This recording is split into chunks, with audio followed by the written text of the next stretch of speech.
Welcome to the next unit of our Beginner's Introduction to Programming Using Python course.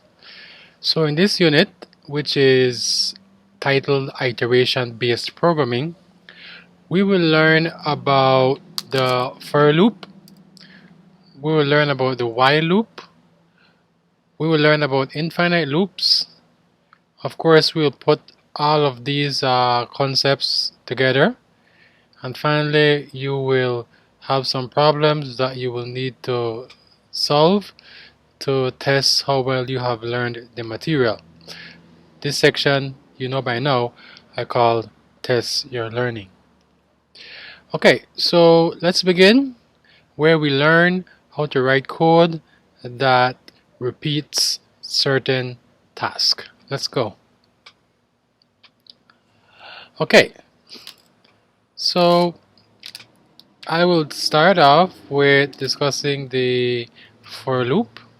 Okay, and so what's the purpose of a loop? The purpose of a loop is for us to be able to repeat certain task, meaning certain pieces of code. So let's start off with this problem. Let's say I ask you to write a program that asks the user to enter their name, and your program is supposed to then print that user's name 5 times. Okay, so using the information, using the concepts that we have learned so far, we would do something like this. So we need to ask for the user input, and then we would print that input 5 times. Okay, so we could say name input. I'm going to use double quotes. Enter your name, and I'm going to print name 5 times. Okay, that's 3, that's 4, that's 5. Okay, let's see if this works. Enter your name, let's say Jane Smith. Alright, and sure enough, we get Jane Smith printed 5 times. Now, let's extend this problem. Let's say I want you to print the user's name 100 times. Well, you might say, well, all we can do right now is to take this, that's 5, let's paste it, that's 10, that's 15, that's 20, that's 25. Oh, that's a lot of work, right? To do 25 is a lot of work by itself. I then need to continue doing this until I get 100. So by now you should be asking, is there an easier way? Is there a way for me to tell Python that it should repeat this piece of code 100 times, or 1,000 times, or 1,000,000 times? Well, lucky for us, there is. Okay, and that is what we mean by the idea of a loop. A loop allows us to write some code and then specify how many times will the code execute. Okay, so let's leave this here for now. I'm going to comment it. Okay, out. So let's look at the for loop. The for loop is a construct in Python that allows me to do just what I mentioned earlier, repeat task. repeat code. So the for loop looks like this. We're going to have the keyword for. We're going to have a temporary variable. Okay. We're going to have the keyword in. And then here we're going to have an iterable. Okay. Think of it as a sequence. And followed by a colon. And then here we're going to have the code that we will repeat. Alright? Okay, so let's fill in the piece for this problem that we have right now. So a temporary variable is simply a variable that you will use to keep track of how many times you are doing that thing or that task. Okay? So it's temporary because that's all we need it for. So let's call it I. Most people call it I. Alright, some might call it J. But in most cases, you'll see me use names that tell me what it is keeping track of. Alright, and so let's call it counter or count. And now, what is an iterable or what is a sequence? It's simply a way for me to say how many times I want to repeat a task. And an iterable in Python terminology simply means some data structure, some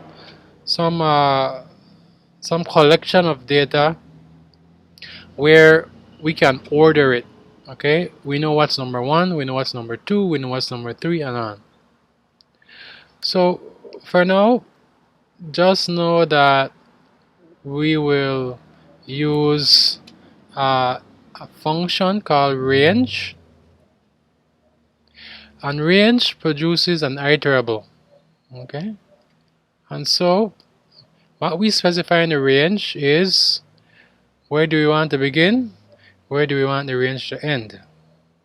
So let's let the sequence begin at 1, and I want it to end at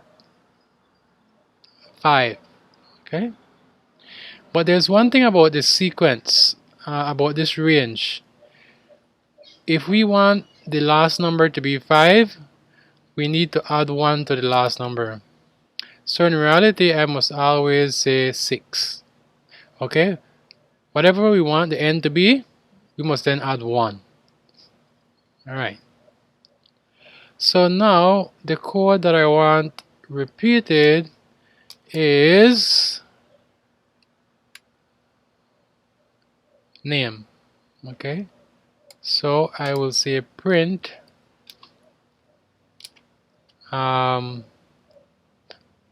name. Okay, so let's get rid of this. We're gonna ask for the name, and then we will print name this many times. Okay, so if I click play and I enter Jane Smith, we get Jane Smith 5 times. Now, going back, if I had assumed that this should be 5, then I want you to notice what happens. Jane Smith. We only get 4. Okay, so that's one thing that we need to remember when it comes to Python and the range function. It always stops 1 short. So we always need to make sure that we take that into consideration and add 1 extra. Okay, alright, so let's check that it works. Say John James, maybe. Okay, it works. Okay, so this is how you use the for construct to repeat certain task. In this case, to repeat the task of printing a certain number of times. And the beautiful thing about the loop, this for loop, is we could make this as many as we want. We can easily put 600. All right.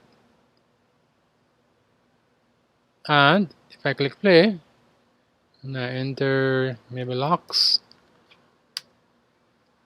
it prints it about 599 times. Right? If I wanted it to print 600 times, then I probably would have said 601. Right? Name I, and we get that. Right? And we could even extend it to 6,000 if we wanted. Right? And notice it's all the same to Python. It will just execute it that many time. Right? Okay, so you might be asking, what is this count for? I didn't use it anywhere. Well, true, I didn't use it anywhere. So in some code, you might see something like this, an underscore, which simply means all I want to do is to repeat this task this many times. Okay?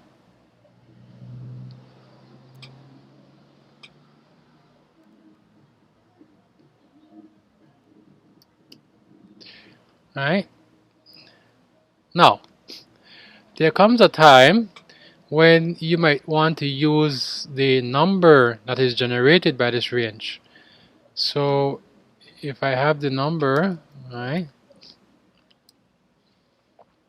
I could say name, or I could say count name. Okay, let's print this 5 times. Oh, okay. So let me make that into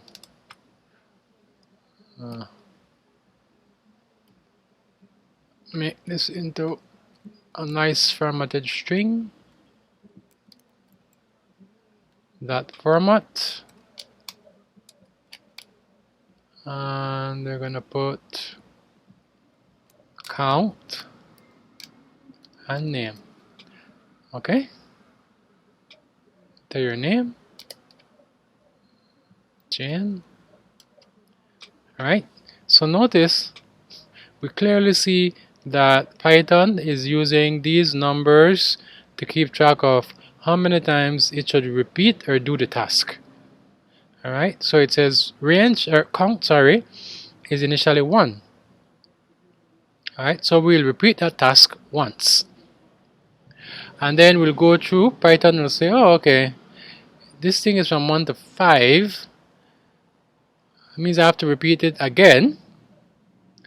And then it will go through, alright, and it will keep doing that until it has actually repeated the task as many times as there are items in this range. Right? So let me show this to you. Okay, let me just say range.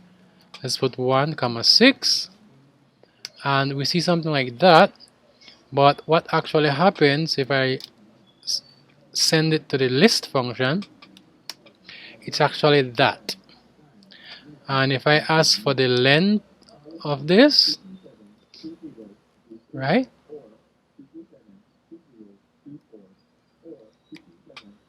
it's 5. So Python will go through this list as many times as the length of this list.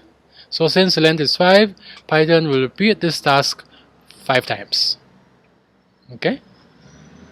So this list, right, notice this is a list, it has square brackets. This list is a sequence, it's an iterable. Right? We have the first, then we have the second, then we have the third. It's in order.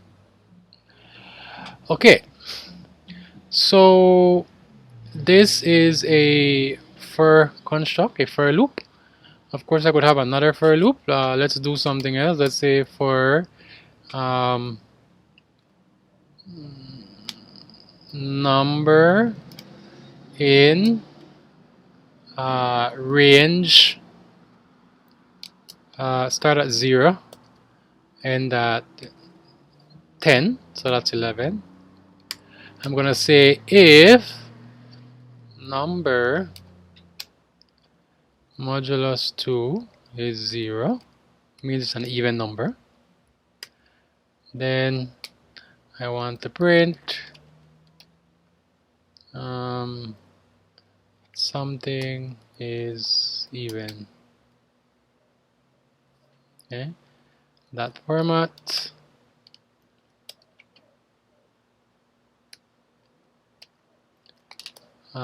Number.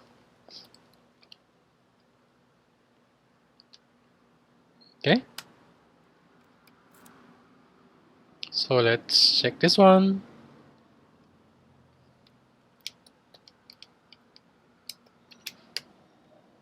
Okay, so let's comment this. Alright, let's try again. Oh, okay, should have comment this out too. But let's just say hi. Okay, let's try again. 0 is even, 2 is even, 4 is even, 6 is even, 8 is even, and 10 is even. Notice Python still went through the entire list from 1 to 10, but once for each of those numbers we had to do a test, and if the test turned out to be true, then we did something. If the number ended up being something like 1, which is odd, then of course this if was skipped, which means that we simply went back up to line 14. Okay, we went back up to line 14. So the way a loop works, it will do something and then it will come back to the beginning of the loop again. So after it executes line 16, it will jump back up to line 14 and repeat the same code until it has completed all the items in this list, in the sequence that range has generated. Okay, so we will leave it here.